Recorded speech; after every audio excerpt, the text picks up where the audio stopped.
தமிழராட்சி பார்த்துட்டு இருக்க எல்லாருக்குமே வணக்கம். இப்போது நீட்டுக்காக விலக்கு கோரி அனைத்து கட்சி கூட்டம் நடத்துகிறாங்க திமுக சார்பாக அப்படின்றது ஒன்று இருக்குது. இந்த அனைத்து கட்சி கூட்டம்ன்றது வருஷம் நடக்கிறது ஒன்று அப்படின்றது ஒன்று இருக்குது. இது எலெக்ஷன் வரப்போகிறதுனால இந்த ஒரு அனைத்து கட்சி கூட்டத்தை வச்சு நீட்டை வச்சு ஓட்டுவாங்களான்றதை பார்க்குறாங்க.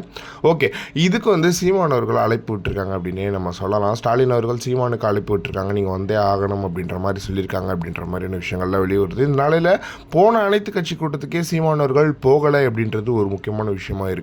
எனவே இந்த அனைத்து கட்சி கூட்டத்துக்கும் சீமான் அவர்கள் போக மாட்டார் அப்படின்ற மாதிரியான எதிர்பார்ப்புகள் இருக்குது. ஆனால் ஒருவேளை அனைத்து கட்சி கூட்டத்துக்கு சீமான் போனால் எப்படி இருக்கும் அப்படின்றத நம்ம யோசிச்சு கூட பார்க்க முடியாது. ஏன்னா ஸ்டாலின் அவர்களை எல்லாருமே வருவாங்க, அதிமுக எல்லாருமே வருவாங்க. இதில் முக்கியமான 3 கட்சிகளாக இருக்கிற நாம் தமிழர் கட்சி 3வது இடத்துல இருக்குது. அவங்க வருவாங்க அப்படின்றது ரொம்ப ரொம்ப சூப்பரான விஷயமா இருக்கும்.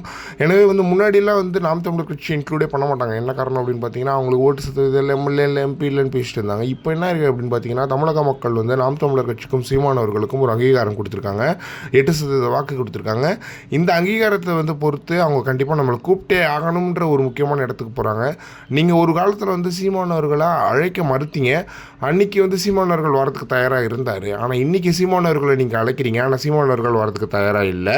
கர்மா இஸ் பூமராங்கன்னு சொல்லுவாங்க. நீ எதை தூக்கி போறியோ அதுவே உண்மையில விழும் அப்படின்றதுல எந்த ஒரு மாற்றமே கிடையாது. எனவே நாம் தமிழர் கட்சி இந்த வாட்டியும் சீமான் அவர்கள் இதை மறுத்திருக்காரு அப்படின்றது ரொம்ப முக்கியமான விஷயமா இருக்குது. ஒருவேளை சீமான் அவர்கள் இதுக்கு போகலை அப்படின்னா இது கண்டிப்பாக மூக்குடைப்பாக இருக்கும் அப்படின்றது ஸ்டாலினுக்கு எந்த ஒரு மாற்றமே கிடையாது. அது மட்டும் இல்லாமல் நீங்கள் ஒரு ஒரு அனைத்து கட்சி கூட்டத்துக்கு நீங்கள் அழைக்கிறீங்க, அழைப்பை மறுக்கிறார் சீமான் அவர்கள். ஏன்னா அதிமுக முதற்கொண்டு வந்திருக்கு, பிஜேபி கூட வந்திருக்கு, ஆனால் நாம் தமிழர் கட்சி வராது அப்படின்றதுல எந்த ஒரு மாற்றமே கிடையாது. இதை பற்றி நீங்கள் என்ன நினைக்கிறீங்க அப்படின்றத மறக்காம கமெண்ட் பாக்ஸ் சொல்லுங்கள்.